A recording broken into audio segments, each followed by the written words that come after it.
பனைமரம் பொலிட்டிக்ஸ் நண்பர்களுக்கு வணக்கம். நம்ம காணொலியை தொடர்ந்து பாருங்க, சப்ஸ்கிரைப் பண்ணுங்க, லைக் பண்ணுங்க, ஷேர் பண்ணுங்க. முக்கியமாக உங்கள் கருத்துக்களை கமெண்ட்ல வந்து சொல்லுங்க. அதுதான் எங்களை தொடர்ந்து நல்ல நல்ல கருத்துக்களை சொல்றதுக்கான ஊக்கத்தை கொடுக்கும். இப்போ நம்ம இன்னைக்கு காணொலிக்குள்ள போகலாம். இன்னைக்கு நம்ம பேச போற விஷயம் சுருக்கமா, தமிழ்நாட்டில் எத்தனையோ காலகட்டங்களில் எத்தனையோ அமைப்புகள் தொடங்கப்பட்டிருக்கு. அது பல பேர்களில் இயங்கிக்கிட்டு இருக்கு. அதாவது அரசியல் கட்சிகளை பற்றி சொல்கிறேன். சமூக இயக்கங்கள் அது ரெண்டாவது. அரசியல் கட்சிங்கிற அடிப்படையில் தன்னுடைய அடையாளத்தை ஏற்படுத்திக்கிட்டு செயல்படக்கூடிய இன்னைக்கு பட்டியலில் இருக்கக்கூடிய கட்சிகளோட எண்ணிக்கையை பார்த்தா நம்ம கரெக்டாக சொல்ல முடியாது. பதிவு பெற்றது, பதிவு பெறாதது, அங்கீகாரம் உள்ளது, அங்கீகாரம் இல்லாதது, தேர்தல்களில் போட்டியிடுறது, போட்டியிடாதது, இப்படி நிறைய இருக்கு. வரிசைப்படுத்திக்கிட்டே போகலாம். அந்த வகையில் இந்த மண்ணுக்கும் இந்த மக்களுக்கும் நெருக்கமான கொள்கைகளை கொண்டு செயல்படக்கூடிய கட்சி எந்த கட்சி அப்படின்னு நம்ம அலசி ஆராயும் போது நமக்கு இன்றைய காலகட்டத்தில் நாம் தமிழர் கட்சி தான் முன்னணியில் இருக்கு. அதாவது தமிழர்களுக்கென்று, தமிழர்கள் ஒற்றுமைக்காக, தமிழர்கள் மரபு வழியை காப்பாற்றணும், தமிழர்கள் வாழ்வியல் நெறிமுறைகளை காப்பாற்றணும், தமிழர்கள் ஆன்மீக வழிபாட்டு முறைகளை காப்பாற்றணும், தமிழர்கள் தாங்களே கட்டமைச்ச பாசன விவசாயத்துக்கு பாசன வழிமுறைகள், இயற்கை சார்ந்த விவசாய வழிமுறைகள், இப்படி எல்லா விதமான கொள்கைகளையும் முன் வச்சு இன்னைக்கு தமிழ்நாட்டில் ஒரு கட்சி செயல்படுது அப்படின்னா அது நாம் தமிழர் கட்சி மட்டும்தான் சொல்லணும். நம்ம வந்து நடுநிலைமையா தான் இந்த விஷயங்கள் எல்லாம் பேசுறோம். ஏற்கனவே பல வருஷங்களுக்கு முன்னாடி தொடங்கப்பட்ட காங்கிரஸ் கட்சியா இருக்கட்டும், கம்யூனிஸ்டுகளா இருக்கட்டும் இந்தியாவில், அதுபோல திராவிட இயக்கங்கள்னு சொல்லிக்கிட்டு புற்றீசல் போலன்னு சொல்லுவோம். அந்த அளவுக்கு கட்சிகள் வந்திருக்கு. அதுபோக சில ஜாதிகளை மையப்படுத்தி, எண்ணிக்கையில் அதிகமாக இருக்கக்கூடிய ஜாதிகளை மையப்படுத்தி அந்த ஜாதியினுடைய உயர்வுக்காக நாங்க பாடுபடுறோம்னு சொல்ற பல்வேறு கட்சிகள் தமிழ்நாட்டில் இன்னைக்கு இருக்கு. ஏகப்பட்ட கட்சிகள் இருக்கு. அந்த லிஸ்ட்டை போட்டா பெருசா போயிடும். அதையெல்லாம் பார்க்கும்போது நாம் தமிழர் கட்சி இந்த விஷயத்துல மற்ற எல்லா கட்சிகளுக்கும் முன்னுதாரணமா இருக்கு. ஏன்னா நேரடியாக தமிழர்களுடைய உணர்வுகளை தொடக்கூடிய விஷயங்களை பேசுவது, செய்வது அப்படிங்கிறது அந்த கட்சியினுடைய தனிச்சிறப்பு. இப்ப திராவிட கட்சிகள் அப்படின்னு சொல்லிக்கிட்டு நம்மளை ஆளக்கூடிய கட்சிகள் அது இன்னைக்கு மக்கள் செல்வாக்கை பெற்றிருக்கு. அந்த செல்வாக்கினுடைய அடிப்படையில தேர்தல்களில் வெற்றி பெறுது. அந்த வெற்றிக்கு பின்னால பலவிதமான செயல் திட்டங்கள் இருக்கு. அதாவது பணம் கொடுக்கறது, பதவி கொடுக்கறது, அப்படிங்கிற விஷயங்கள்லாம் இருக்கு. அதையெல்லாம் தவிர்த்து திராவிடம் என்பது தமிழ் மண்ணுக்கு உரிய நாகரிகம் இல்லை. அதுதான் என்னுடைய பார்வை. ஏன்னா திராவிடம் என்பதே அந்நியர்கள் நம்மை ஆளுவதற்காக கையாளப்பட்ட சொல்லாடல் அப்படின்னு சொல்றாங்க ஆய்வாளர்கள். நான் சொல்லல, அதுக்கு நிறைய ஆய்வு கட்டுரைகள், ஆய்வு காணொளிகள்லாம் இருக்கு. இப்ப திராவிடம் என்பது தமிழர்களையும் உள்படுத்தி மற்ற மாநிலங்களில் வாழக்கூடிய, இப்போ சுருக்கமா சொன்னா கேரளா, ஆந்திரா, கர்நாடகா, இந்த 4 மாநிலங்களையும் சேர்த்து இவங்க எல்லாத்தையும் ஒருங்கிணைச்சுதான் திராவிடம்னு சொல்றேன். ஆனா இன்னைக்கு அந்த மாநிலங்கள்ல திராவிடம் என்னும் பேரை சொல்லி கேட்டாலே யாருக்கும் தெரியாது திராவிடம்னா என்னன்னு கேட்கறாங்க. அவங்க மலையாளிகள், அவர்கள் கன்னடர்கள், அவர்கள் தெலுங்கர்கள், அப்படி போயிருது. அதுலயும் தெலுங்கர்கள் 2 பிரிவு இருக்கு. இன ரீதியா ஆந்திராவில் இருக்க தெலுங்கர்கள் வேற ஆகும், தெலுங்கானாவில் இருக்கக்கூடிய தெலுங்கர்கள் வேற இனத்தை சேர்ந்தவர்களா இருக்கிறதுனால அவங்க 2 மாநிலம் தேவைப்பட்டுருச்சு. அப்படி இருக்கும்போது ஒரு இல்லாத மாய கோட்பாடு, மாய கொள்கை, அதுதான் திராவிடம். திராவிடம் என்ற சொல் இங்கே அரசியல் செஞ்சு அரசியலை பிழைப்பை நடத்துவதற்கு உருவாக்கப்பட்ட சொல். அந்த சொல்லுல வேற மாயமே இல்லை, மந்திரமும் இல்லை, ஒண்ணும் இல்லை. அது வெறும் தந்திரம். அப்ப நம்ம காணொலிக்குள்ள முக்கிய விஷயத்துக்கு வருவோம். இது ஒரு முன்னோட்டமா சொன்னேன். அப்படி இருக்கக்கூடிய இந்த அரசியல் அரங்கத்துக்குள்ள நாம் தமிழர் கட்சி கிட்டத்தட்ட ஒரு 10-12 வருடங்களுக்கு முன்னால ஒரு திரைத்துறை இயக்குனராக இருக்கக்கூடிய சீமான் அவர்களால் தொடங்கப்படுது. அப்போ அந்த கட்சியினுடைய நோக்கம் என்னன்னா, இலங்கையில இருக்கக்கூடிய தமிழர்கள் சிங்கள இனவெறியர்களால தாக்கப்படுறாங்க, கொல்லப்படுறாங்க, அதிகார வர்க்கத்தால துன்புறுத்தப்படுறாங்க, அவங்க சொத்துக்கள் சூறையாடப்படுது, பெண்கள் கற்பழிக்கப்படுகிறார்கள், அவங்களுக்கு அரசியல் சாசனம் வகுத்து கொடுத்திருக்கக்கூடிய அடிப்படை உரிமைகள் மறுக்கப்படுது, கல்வி, வேலை வாய்ப்பு, சொத்துக்களை கையாளுவது, இப்படி எல்லா விஷயங்கள்லையும். அப்ப இதுக்கெல்லாம் எதிர்த்து பேசணும் அப்படிங்கிற ஒரு இதோட திரு பிரபாகரன் அவர்களுடைய மறைவுக்கு பிறகுதான் இந்த கட்சி தொடங்கப்படுது. அதற்கு முன்பு பல்வேறு கட்சிகள்ல இந்த சீமான் அவர்கள் பயணித்து, அதிமுகவா இருக்கட்டும், திமுகவா இருக்கட்டும், மதிமுகவா இருக்கட்டும், அனைத்து கட்சிகளிலையும் பயணிச்சு இந்த கட்சிகள் எல்லாம் பேசுவது வெறும் சம்பிரதாயமான தமிழ் தேசியம், இவர்கள் உள்ளத்தாலும் உணர்வாலும் ஆன்மாவினாலும் இந்த தமிழ் தேசிய கொள்கையை தூக்கி பிடிக்கவில்லை அப்படின்னு தெரிஞ்சுக்கிட்டு, அன்றைக்கு வைகோ அவர்கள் பேசிய தமிழ் தேசியமா இருக்கட்டும், திருமாவளவன் பேசிய தமிழ் தேசியமா இருக்கட்டும், கருணாநிதி அவர்கள் பேசிய தமிழ் தேசியமா இருக்கட்டும், இத்தனை கட்சிகளும் பேசிய தமிழ் தேசியம் வெறும் வாக்குக்காகவும் ஓட்டுக்காகவும் தான், அதிகாரத்துக்காகவும் தான் பேசினார்கள் தவிர உண்மையாக அடிமனதிலிருந்து பேசல அப்படின்னு அனுபவபூர்வமா உணர்ந்து, அப்ப நாம தமிழர்களுக்காக ஒரு இயக்கத்தை கட்டமைக்கணும் அப்படிங்கிற அடிப்படையில தன்னெழுச்சியா எந்த அரசியல் பின்புலமும் அதிகார பின்புலமும் இல்லாம தொடங்கப்பட்டதுதான் நாம் தமிழர் கட்சி. அதற்கு பல 10 ஆண்டுகளுக்கு முன்பே ஒரு சின்ன இது இருக்கு, ஒரு வரியில சொல்லிடுறேன். இன்றைய தினத்தந்தி நாளினுடைய நிறுவனர் சீபா ஆதித்தனார் அவர்கள் நாம் தமிழர் கட்சின்னு ஒரு கட்சி நடத்தினாரு. அந்த சமயத்துல இதே திமுக அவர்களுக்கு பல நெருக்கடியை கொடுத்து அந்த கட்சியை திமுகவோட இணைய வச்சு அந்த அமைச்சரவையில் அவர் சபாநாயகராகவும் அமைச்சரானாருங்கிறது வரலாறு. அதே பேர்ல தான் சீமான் அவர்கள் அந்த கட்சியை தொடங்குறாரு. ஆனா அந்த நாம் தமிழர் கட்சிக்கும் இன்றைக்கு சீமான் அவர்கள் தலைமையில செயல்படக்கூடிய நாம் தமிழர் கட்சிக்கும் எந்த சம்பந்தமும் கிடையாது. பெயர்ல தான் ஒற்றுமை இருக்கே தவிர வேற எதுலையும் கிடையாது. அதற்கு பிறகு வந்த தேர்தல்கள்ல போட்டியிட்டு கிட்டத்தட்ட வாக்குன்னு சொல்றதுக்கு சொல்லிக்கொள்ளவருக்கு எதுவுமே கிடையாது. இன்னைக்கு வரைக்கும் எந்த தேர்தல்கள்லையும், குறிப்பா சட்டமன்ற நாடாளுமன்ற தேர்தல்கள்ல, பின்ன உள்ளாட்சி தேர்தல்கள் சில பல இடங்கள்ல சில கவுன்சிலர்கள் ஜெயிச்சிருக்கலாம், ஆனா அதெல்லாம் லிஸ்ட்ல வராது, சொற்பமான அளவுல வெற்றி, இதுவரை வெற்றி பெறல. ஆனா வாக்கு வங்கியை இவர்களுடைய ஒற்றை மனிதனுடைய பிரச்சாரத்தால படிப்படியா உயர்த்திக்கிட்டே வராரு. கடந்த 2024 பாராளுமன்ற தேர்தல்ல பாராளுமன்றத்துல யார் பிரதமருங்கிற வேட்பாளரே கிடையாது. யாருக்கு? நாம் தமிழருக்கு.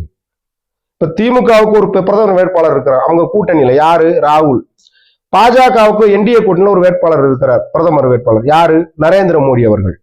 ஆனா நாம் தமிழருக்கு பிரதமர் வேட்பாளரே கிடையாது. ஏன்னா அது ஒரு அன்றைக்கு வரைக்கும் ஒரு மாநில கட்சியா கூட அங்கீகரிக்கப்படாத கட்சி, பதிவு பெற்ற கட்சி, ஆனா அங்கீகரிக்கப்படாத கட்சி. ஏன்னா வாக்கு சதவீதத்தினுடைய அடிப்படையில மொத்தமா பதிவாகக்கூடிய வாக்குகள்ல 6% வாக்காவது குறைந்தபட்சம் வாங்கி இருக்கணும் அப்படிங்கிறதா தேர்தல் ஆணையத்தினுடைய கணக்கு விதி. அந்த அடிப்படையில அது வரைக்கும் பதிவே ஆகாத கட்சி, அங்கீகரிக்கப்படாத கட்சி, பதிவு பெற்ற கட்சியா இருந்தாலும், அப்படி இருந்த கட்சி பல தேர்தல்கள்ல போட்டியிட்டு சீமான் அவர்களுடைய பிரச்சாரத்தால, அவருடைய கொள்கை சார்ந்த செயல்பாட்டால கிட்டத்தட்ட 8% மேலான வாக்குகளை வாங்கி இன்னைக்கு தமிழகத்துல அங்கீகாரம் பெற்ற 3வது பெரிய கட்சி. கம்யூனிஸ்ட் கட்சிகள்லாம் சுருங்கி சுண்ணாம்பாயிருச்சுங்கிறது நமக்கு தெரியும். காங்கிரஸ் கட்சிக்கு இன்னைக்கு அந்த நிலைமை தான். மற்ற மாநிலங்கள்ல அவங்க பெறக்கூடிய வாக்குகளின் அடிப்படையும் சீட்டுகளின் அடிப்படையில் தான் அந்த கட்சி இன்னைக்கு அங்கீகாரத்தோட இருக்குதே தவிர தமிழ்நாட்டில் அது அங்கீகரிக்கப்பட்ட ஒரு கட்சியா இல்லை. அதுதான் உண்மை. அவருடைய வாக்கு சதவீதம் என்ன? தமிழ்நாட்டில் கூட்டணி கணக்கை தவிர்த்து தனியாக போட்டியிட்டா வரக்கூடிய வாக்கு சதவீதம் என்ன? ஒண்ணும் இல்லை. அது மாதிரி கம்யூனிஸ்டுகளுக்கு அதுதான் நிலைமை. மற்ற எல்லா கட்சிகளுக்கும் இல்லாத ஒரு சிறப்புங்கிறது என்னன்னா, இது நாம் தமிழர் கட்சியினுடைய சீமான் என்ற ஒற்றை தனிநபரால வாங்கப்பட்ட வாக்கு, பெறப்பட்ட வாக்கு, மக்களை கன்வின்ஸ் செய்து, அதாவது அவருடைய பிரச்சாரத்தால திருப்திப்படுத்தி வாங்கிய வாக்குகள். எந்த கூட்டணிக்கும் போகாம, அதுதான் இங்க முக்கிய கவனிக்க, அடிக்கோடிட்டு சொல்லணும் அந்த விஷயத்தை. எப்படின்னா, எந்த கூட்டணிக்கும் போகாம தன்னுடைய கொள்கைகள்ல சமரசம் செய்யாம, நோட்டுக்காகவும் சில பல சீட்டுக்காகவும் கட்சியை அடகு வைக்காம, எத்தனை பேர் கட்சியிலிருந்து வந்து பதவி ஆசைக்காக கட்சியை விட்டு துறந்து வெளியில போய் எதிர் முகாமில போய் இவரையே ஏசக்கூடிய சூழ்நிலை இருந்தாலும், அதுல 2 பேரை குறிப்பா சொல்லலாம். ஒண்ணு கல்யாண சுந்தரம். வெளிநாடுகள்ல தமிழர்கள் சார்பாக நடக்கக்கூடிய அனைத்து பிரச்சனைகள்லையும் பேசுறதுக்கு சீமானால வளர்க்கப்பட்டு அனுப்பி வைக்கப்பட்டவர். ஏன்னா சீமான் போக முடியாதுன்னா, சீமானுக்கு சில பல தடைகள் இருந்தன. பாஸ்போர்ட், விசா கிடைக்கிறது இல்லை. இவரோட பேர்ல விடுதலை புலிகளுக்கு ஆதரவான கருத்துக்களை பேசுவதால இவருக்கு மறுக்கப்பட்டிருந்தது. கடவுச்சீட்டுன்னு சொல்லுவார். அவர் பாஷையில சொன்னார், சுத்த தமிழ்ல சொல்லுவார் கடவுச்சீட்டு. விசா கிடைக்காது. அதுக்கு பதிலா மாற்று சக்தியா கொண்டு வரப்பட்டதான் கல்யாண சுந்தரம். இன்னைக்கு அவர் எங்க இருக்காரு? முற்று முழுதா நாம் தமிழர் கட்சியினுடைய அடிப்படை கோட்பாடுகளுக்கு எதிரான ஒரு கட்சியில அதிமுகவுல கொள்கை விளக்கத்துல இருக்காரு. சேனல்கள்ல அவர் கருத்துக்களை பேசுறாரு. அதே மாதிரிதான் இளைஞர் பாசறைன்னு இருந்தது. எதுல? நாம் தமிழர் கட்சியில. அதுல ராஜீவ்காந்தின்னு ஒரு வழக்கறிஞரா இருந்து ஒரு இளைஞரா இருந்து வளர்த்து கொண்டு வரப்பட்டவர் தான் ராஜீவ்காந்தி. அந்த இளைஞன் பதவிக்காக திமுகவில் இருக்கக்கூடிய இன்னைக்கு மாணவர் அணியில இணைச் செயலாளராக இருக்காரு. அவர் அங்க இருந்துகிட்டு நாம் தமிழர் கட்சியினுடைய தலைவரை, ஒருங்கிணைப்பாளரை ஏசுறாரு. அப்போ இப்படி பதவி சுகத்துக்காக பல நூற்றுக்கணக்கானவர். இப்ப லேட்டஸ்டா காளியம்மாள் மகளிர் அணிக்குல மகளிர் பாசறையில மாநில பொறுப்புல இருந்தவங்க, எந்த கருத்து வேறுபாடும் இல்லை. அவங்களுக்கு பதவிகள் தேவைப்படுகிறது. அப்ப இந்த பதவி சுகத்துக்காக அலைவர்களை கட்சியில வச்சு நீண்ட காலத்துக்கு திருப்திப்படுத்த முடியாது. அந்த அடிப்படையில இருப்பவர்கள் இருக்கலாம், செல்பவர்கள் செல்லலாம்னு நாம் தமிழர் கட்சியினுடைய ஒருங்கிணைப்பாளர் சீமான் சொன்னதன் அடிப்படையில அவங்க அப்படியே அமைதியாயிட்டாங்க. இப்ப எந்த கட்சிக்கும் போனதா இது வரைக்கும் தகவல் இல்லை. நான் சொல்ல வந்த விஷயம் என்னன்னா, இந்த நாம் தமிழர் கட்சிக்கு இருக்கக்கூடிய மிகப்பெரிய சிறப்பு அப்படின்னா, மற்ற எல்லா கட்சிகளை விடவும் அவங்க தேர்தல் வாக்குறுதிகளை லிஸ்ட் அவுட் பண்ணுவாங்க. அதிமுகவும் திமுகவும் பாஜகவும் காங்கிரஸும் எப்படின்னா, தேர்தல் வரும்போது ஒரு பட்டியலை போட்டு ஒரு புஸ்தகமா போட்டு, நாங்கள் வந்தா இலவச மின்விசிறி கொடுப்போம், இலவசமா கிரைண்டர் கொடுப்போம், இலவசமா மடிக்கணினி குடிப்போம், இலவசமா பஸ் பாஸ் தருவோம், மாணவர்களுக்கு 1000 ரூபாய் தருவோம், இப்படி எல்லாம் சிட்டம் போடுவாங்க. அது பேர் சிட்டை. நம்ம நாட்டுப்புறத்தில் பேசணும். அதே மாதிரி அதிமுகவும் அவர்களால முடிஞ்ச சிட்டையை போட்டு கொடுப்பாங்க. இதுதான் தேர்தல் வாக்குறுதி. ஆனா சீமான் அவர்கள் சொல்லக்கூடியது என்னன்னா, நான் இப்படிப்பட்ட பொய் வாக்குறுதிகளை தரமாட்டேன். நான் வந்தா தமிழ்நாட்டினுடைய வளர்ச்சிக்காக என்னென்ன திட்டங்களை செயல்படுத்துவேன், அது எந்த அடிப்படையில செயல்படுத்துவேன் அப்படிங்கிறது வெள்ள தெளிவா உள்ளங்கை நெல்லிக்கனி மாதிரி அவர் லிஸ்ட் சொல்றாரு. எப்படின்னா, வாக்குக்கு பணம் தர மாட்டேன், இந்த நாடு நல்லா இருக்கணும், இந்த தமிழர்கள் தலை நிமிரணும், முன்னேறணும், அடிமை தலையிலிருந்து நம்ம சுதந்திரம்னு இப்ப சொல்றோம். சுதந்திரங்கிறது கிடையாது. இது கட்டுப்படுத்தப்பட்ட சுதந்திரம், மட்டுப்படுத்தப்பட்ட சுதந்திரம். நம்ம தமிழர்கள் இங்க தமிழ்நாட்டில் அனுபவிக்கக்கூடியது. மத்திய அரசை எதிர்த்து எதுவுமே செய்ய முடியாது. ஒரு கல்வியை நம்ம கத்துக்கறணும்னாலே மத்திய அரசுடைய அனுமதி வேண்டி இருக்கு. பள்ளிகள்ல புதிய பாடத்திட்டம் கொண்டு வரோம்னா மத்திய அரசுடைய அனுமதி இருக்கு. இதெல்லாம் மாநில பட்டியலிருந்து மத்திய பட்டியலுக்கு போயிருச்சு, பொதுப்பட்டியலுக்கு. அப்ப நமக்கு அதுலயே அதிகாரம் இல்லை. அப்ப தமிழர்களை பத்தின தனிச்சிறப்பை படிக்கிறதுக்கே வேறொருத்தருடைய அனுமதியை நம்ம கேட்டு பெற வேண்டிய சூழ்நிலையில் இருக்கிறோங்கிறத தெளிவா சொல்றாரு. நம்ம மாநிலத்தினுடைய சிறப்பு, நம்ம இனத்தினுடைய சிறப்பு, நம்ம வரலாற்றினுடைய சிறப்பு, தமிழர் வரலாற்றினுடைய சிறப்புகளை தெரிஞ்சுக்கணும்னா நாம தான் அதை கட்டமைக்கணும் அடிப்படையிலிருந்து, கல்வி முறையிலிருந்து. அப்ப கல்வி முறையவே மாத்தணும் அப்படின்னு பேசுறாரு. இது முக்கியமான விஷயம். அது மாதிரி விவசாய கட்டமைப்பு, தொழில் வளர்ச்சி, இயற்கை வளங்களை பாதுகாக்கக்கூடிய கோட்பாடு. அதாவது மண் வளம் சுரண்டப்படுது, இப்ப மலை வளம் சுரண்டப்படுது. எம்சாண்டுங்கிற பேர்ல ஆத்துல இருக்க மணலெல்லாம் அள்ளி தீர்த்துட்டான் இந்த திராவிட திருடர்கள், தீர்த்துட்டான். அதுல அதிமுக திமுக எல்லாமே இருக்கு. திராவிட திருடர்கள்னா அந்த அடிப்படையில கட்சி நடத்தக்கூடிய அனைவரும் தான். அதுல அதிகாரத்தில் வரக்கூடிய இந்த இருபெரும் கட்சிகள் அதிமுகவும் திமுகவும். அப்போ இதுக்கு மாற்று சக்தி அப்படின்னு பேசுறதுக்கு தகுதி யாருக்கு இருக்குன்னா, இன்னைக்கு நாம் தமிழருக்கு தான் இருக்கு. இதை யாரும் பேசுறது இல்லை. இவரை புறக்கணிச்சுட்டு போறாங்களாமா. அதாவது இவருக்கு முக்கியத்துவம் கொடுக்க கூடாது, இவரை வளர்த்து விட்டா நம்மளுடைய செல்வாக்கு அடிபட்டு போகும் மக்கள் மத்தியில அப்படின்னு தெரிஞ்சுக்கிட்டு ஊடகங்கள், அதாவது திமுக அதிமுக சார்பு ஊடகங்கள் தான் இன்னைக்கு பெரும்பாலும் இருக்கு. அது காட்சி ஊடகங்களா இருக்கட்டும், பத்திரிகை ஊடகங்களா இருக்கட்டும், சோசியல் ஊடகம், இப்ப இருக்கக்கூடிய லேட்டஸ்டா வரக்கூடிய சோசியல் மீடியா, சமூக ஊடகங்களா இருக்கட்டும், எல்லாமே இவரை புறக்கணிச்சு தான் செய்திகளை வெளியிடுது. அதையும் மீறி ஒரு மனிதன் வளர்கிறார், ஒரு அமைப்பை வளர்த்தெடுக்கிறார்னா அது மிகப்பெரிய சாதனைன்னு தான் சொல்லணும். அவர் வெற்றி பெற்றார், பெறல. ஆனா அதற்கான விதையை ஊன்றி ஒரு தன்னம்பிக்கையோட தன்னுடன் இருக்கக்கூடிய நபர்களை, குறைந்த ஆட்களை வைத்து இந்த கொள்கையை முன்னெடுத்து கொண்டு போறதுங்கிறது மிகப்பெரிய சாதனை. சொல்லப்போனா பெரிய வேள்வி அப்படித்தான் சொல்லணும்.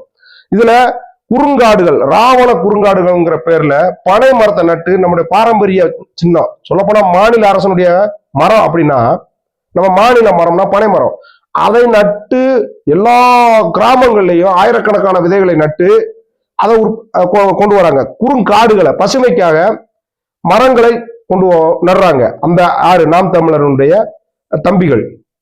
அது போக எல்லா விஷயத்திலையும் தெளிவான திட்டமிட்ட நடைமுறை நாம் தமிழர் கட்சியில இருக்கு எல்லா விஷயத்திலையும். அது வெளியுறவு கொள்கையா இருந்தாலும், மாநில அரசுக்கு எதுக்குடா வெளியுறவு கொள்கைன்னு நீங்க கேட்கலாம். எத்தனையோ ஆயிரக்கணக்கான லட்சக்கணக்கான தமிழர்கள் வெளிநாடுகள்ல வேலை செய்யறாங்க. மீன் பிடிக்க போய் கூலிக்காரர்கள், அதாவது மற்ற வெளிநாடுகள்ல இருக்கக்கூடிய பெரும் முதலாளிகளுக்கு மீன்பிடி தொழிலாளிகளா வெளிநாட்டுல போய் வேலை செய்யறாங்க. எத்தனையோ ஆயிரம் பேரு ராமேஸ்வரத்துல இருந்தும், வேதாரண்யத்திலிருந்தும், கன்னியாகுமரியில இருந்தும், ராமநாதபுரத்துல இருந்தும் நமக்கெல்லாம் தெரியும். அப்படிப்பட்டவர்களுக்கான பாதுகாப்பை பத்தியும் பேசக்கூடிய ஒரு தலைவர் இருக்கிறாருன்னா அது நாம் தமிழர் கட்சியை சேர்ந்த சீமான் தான். இன்னைக்கு இலங்கையில் இருக்கக்கூடிய அத்தனை பிரச்சனைகளையும் மிக தெளிவா பேசி தமிழர்களுக்காக வாதாடக்கூடிய ஒரு கட்சி இருக்குன்னா அது நாம் தமிழர் கட்சி தான். அப்படிப்பட்ட இன்னொரு விஷயம் என்னன்னா கூட்டணி.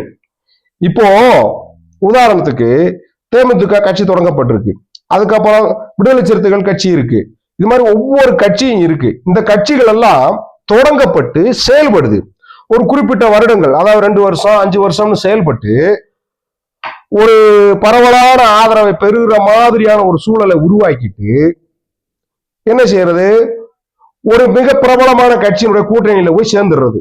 அப்படி சேரும்போது இவங்களுக்கு அந்த கூட்டணியிலிருந்து சில பல தொகுதிகள், அது சட்டமன்ற உறுப்பினர் தொகுதியோ பாராளுமன்ற தொகுதியோ இல்ல மாநிலங்களவையில, அதாவது ராஜ்யசபா எம்பியாகவோ பதவி கிடைக்கும். அதோட சேர்த்து தேர்தல்கள்ல செலவுக்கு பணமும் கிடைக்கும் பல கோடிகள்ல. அப்ப ரிஸ்க் எடுக்காம ஒரு குறிப்பிட்ட வருடம் மட்டும் உழைச்சு முதலீட போடுறது, அதான் உழைப்பு தான் முதலீடு. பிரச்சாரம், நான் இந்த இனத்துக்காக பாடுபடுவேன், இந்த மக்களுக்காக பாடுபடுவேன், நம்ம சமுதாயத்துக்காக பாடுபடுவேன். இப்ப பாட்டாளி மக்கள் கட்சி மாதிரி வன்னியர்களுக்காக பாடுபடுவேன், விடுதலை சிறுத்தைகள் கட்சி பட்டியல் இனத்தவர்களுக்காக பாடுபடுவேன், இப்படி சொல்லி மக்களை ஏமாத்தி இந்த கட்சிகளை கொண்டு போய் பெரிய கட்சிகளுடைய காலடியில அடகு வச்சு மண்டிட்டு இவங்க என்னதெல்லாம் பேசுனாங்களோ கடந்த காலத்துல, இவங்க கட்சி தொடங்கும் போது ஏற்கனவே இருக்கக்கூடிய அதிகார மட்டத்தில் இருக்கக்கூடிய கட்சிகளை தான் அரசியல் பண்றாங்க. யார? ஒண்ணு திமுகவை, இல்ல அதிமுகவை, இல்ல அந்த கூட்டணியில் இடம்பெற்றிருக்கக்கூடிய பாஜகவை, காங்கிரஸ் மத்திய அளவுல, இந்திய அளவுல இந்த 2 அமைப்புகளை எதிர்த்து தான் களமாடுறாங்க. நாங்க வந்தா இந்த மாதிரியான பிரச்சனைகளை சமாளிப்போம், அதாவது நம்ம இனத்துக்கான உரிமைகளை சட்டப்பூர்வமா அதிகாரப்பூர்வமா பெற்று தருவோம் சொல்லிதான் இவங்க கட்சியை ஆரம்பிக்கிறாங்க. ஆனா ஒரு 4-5 வருடங்களுக்கு பிறகு அவங்க மக்கள் மத்தியில பிரபலமானதுக்கு பிறகு என்ன பண்றாங்க, இந்த கட்சிகளை இந்த கொள்கையை பூரா கடல்ல போய் கையை கழுவிட்டு இந்த கட்சிகளுடைய கூட்டணி வச்சு அதிகாரத்துக்கு வரான். அப்ப நீங்க தனியா கட்சி ஆரம்பிக்க வேண்டிய அவசியம் இங்க எங்க இருந்து வந்தது அப்படிங்கிற ஒரு கேள்வி மக்கள் மத்தியில எழணும். அந்த இன மக்களை கேட்கணும். ஆனா யாரும் கேட்கறது இல்லை. அப்படிங்கிறதுதான் அவங்களுடைய பலமா இருக்கு, இந்த மக்களுடைய பலவீனமா இருக்கு. அதனாலதான் அவங்க ஒவ்வொரு தேர்தலுக்கும் ஒரு கூட்டணி, போன தேர்தலில் அதிமுக கூட்டணி, இந்த தேர்தலில் திமுக கூட்டணி, இப்படி மாறி மாறி கூட்டணி வச்சு அதிகாரத்துக்கு வர்றாங்க, பணம் சம்பாதிக்கிறாங்க. இது பணம் சம்பாதிப்பதற்கான எளிய வழிமுறைன்னு இந்த அரசியலை அவங்க பாக்குறாங்க. அந்த அடிப்படையில நாம் தமிழர் கட்சி தொடங்கி அன்னைக்கு இருந்து இன்னைக்கு வரைக்கும் எந்த கட்சியுடையும் கொள்கை சமரசம் செய்து கூட்டணி வைக்கல. அதிகாரத்துக்கு வரணுங்கிறதுக்காக தன்னுடைய கொள்கையை விட்டு கொடுத்து பணம் வாங்கல, வாக்காளர்களுக்கு எந்த தேர்தல்களையும் பணம் கொடுக்கல. அவங்க கொள்கை தான் எங்கள் சக்தி, எங்கள் வலிமை, இந்த கொள்கையை நம்பி நீங்க வாக்களித்தா வாக்களிங்க, இல்லைன்னா இல்ல, வேணாம், தேவையில்லை, அப்படியே மேடையில பேசுறாரு யாரு? நாம் தமிழர் கட்சியினுடைய ஒருங்கிணைப்பாளர். எந்த கட்சி தலைவரும் மேடைகள்ல பேச முடியாத விஷயங்களை பேசுறதுல நாம் தமிழர் கட்சிக்கு மிகப்பெரிய ஒரு சிறப்பு இருக்கு, தகுதி இருக்கு. அந்த கட்சியில 2ஆம் மட்ட தலைவராக இருக்கக்கூடிய நபர்கள் கூட ரொம்ப வலுவான வாதங்களை முன்வைக்கிறாங்க. சேனல் பேச்சுகள்லையும் சரி, ஊடகங்கள்லையும் சரி. இந்த மாதிரியான ஒரு தனித்தன்மை இன்னைக்கு தமிழ்நாட்டில் இயங்கக்கூடிய எந்த கட்சிக்குமே கிடையாது. அப்படி பார்க்கும்போது இன்றைய இளைஞர்கள் எதிர்காலத்துல நம்பி வாக்களிக்க வேண்டிய ஒரு கட்சி இருக்குன்னா, நான் நாம் தமிழர் கட்சியை சேர்ந்தவன்ல அதையும் சொல்றேன், நடுநிலைமையா சொல்றதுனால உண்மைகளை சொல்றேன். இதே சீமான சில பல குறைகள் இருக்கலாம், அதையெல்லாம் கடந்து அது மைனஸ் தான், ஆனா பிளஸ்கள் நிறைய இருக்கு, அதுல சிறப்புகள் அதிகம் இருக்கு, குறைகள் குறைவாத்தான் இருக்கு. அதனாலதான் இந்த காணொளி. அப்போ இந்த மாதிரியான கொள்கை செயல்பாடுகளை சமரசம் செய்யாத, சண்டையிடக்கூடிய, அவர் சொல்ற மாதிரி மண்டியிடாத மானம், விட்டு கொடுக்காத வீரங்கிற மாதிரி அப்படி இருக்கக்கூடிய அந்த கட்சிகளை தேர்ந்தெடுத்து தான் மக்கள் வாக்களிக்கணுமே தவிர எப்பவும் சரண்டர் ஆகி என்ன சொல்றது, அது ஒரு தனித்தன்மை இல்ல, ஒண்ணும் இல்ல, வெறும் சீட்டுக்காகவும் ஓட்டுக்காகவும் மட்டும்தான் கட்சி நடத்துறான். அப்படிப்பட்ட ஒரு கட்சிகளை புறக்கணிக்கணும்.